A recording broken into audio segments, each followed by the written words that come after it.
Buenas tardes y bienvenidos a un vídeo tutorial sobre 5 cosas que no debes hacer cuando empiezas a tocar la guitarra, cuando estás aprendiendo o mejorando tu técnica en todos los niveles. La primera va sobre la colocación de la mano derecha. La ley de la guitarra es la ley del mínimo esfuerzo, por lo que si pegamos la muñeca a la tapa de la guitarra, vamos a crear muchísimo esfuerzo para tener que hacer palanca con los dedos para tirar de las cuerdas. La muñeca nos empieza a botar. Hay mucho movimiento, demasiada energía para la que necesitas en realidad. Acabas de tocar las piezas exhausto, sientes que no tienes soltura, flexibilidad y que no alcanzas bien a tocar el arpegio correctamente. Por lo que el truco está en colocar 4 dedos desde la tapa hasta la muñeca.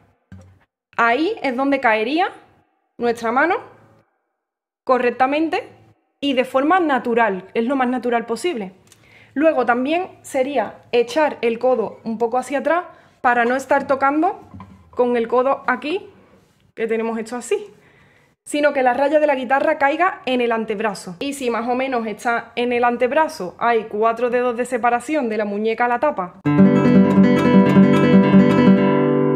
La segunda cosa que te cuento es bloquear más o menos la muñeca. Es decir, que cuando estemos tocando no estemos...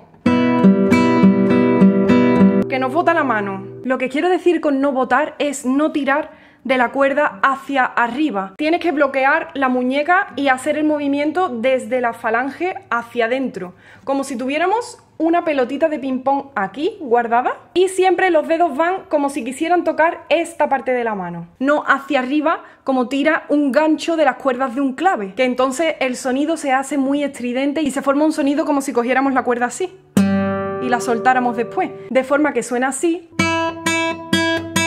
Y mira la diferencia cuando tiras hacia adentro.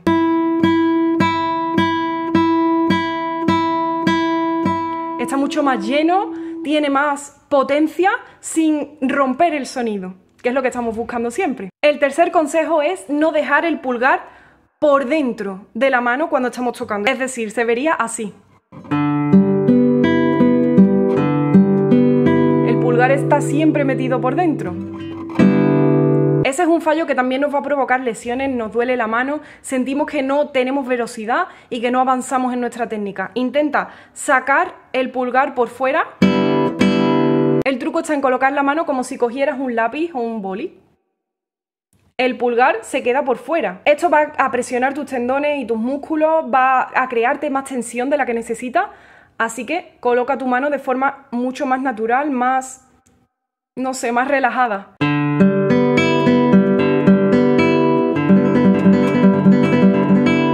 El cuarto consejo es que recuerdes que tenemos codos.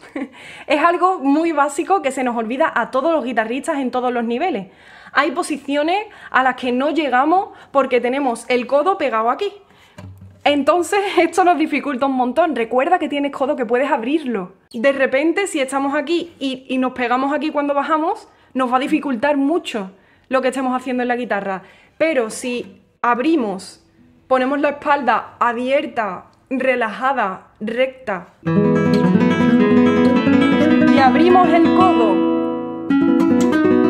no lo dejamos aquí pegado, que nos va a dar mucha tensión. Pegar el codo va a hacer que te equivoques siempre en los pasajes donde hay cambios y saltos, te vas a sentir inseguro, mientras que si recuerdas que tienes codo y lo abrimos un poquito, te va a dar espacio, el espacio que necesitas para ejecutar lo que sea en el mástil. Mi quinto consejo es que siempre debe haber una línea más o menos recta de tu muñeca y tu brazo. No puedes estar tocando con la muñeca jorobadita. Tiene que estar recta. En cuanto esta posición se relaje y estés tocando así, incluso en primera posición, es algo que se va moviendo con el codo y vamos cambiando un poco la muñeca, pero para siempre ajustarla de forma recta, no con dobleces. Esto te va a hacer que necesites más energía, más presión y, en definitiva, todo lo que hemos hablado anteriormente. Hay algunas posiciones donde sí vamos a necesitar un poquito de la joroba de la que hemos hablado anteriormente, pero solamente es para esa posición y luego lo vamos a relajar. Pero es que incluso hasta para un acorde así con cejilla de fa no necesitamos la joroba para hacer presión. Espero que te haya gustado estas 5 cosas que no debes hacer y estos consejos para solucionarlos. Espero que te hayan servido mucho y que te ayuden en tu práctica diaria, en tu estudio de la guitarra, o simplemente aunque te guste tocar la guitarra por acompañarte cantando o aprender algunas canciones, que te dé esos truquitos que le dan un plus de profesionalidad, de estética y elegancia a todo lo que tocas. Si te ha gustado, puedes suscribirte, dar me gusta, comparte el link de YouTube con tus amigos y coméntame si quieres algún vídeo en especial sobre alguna técnica que te interese o lo que quieras. Muchísimas gracias por verlo.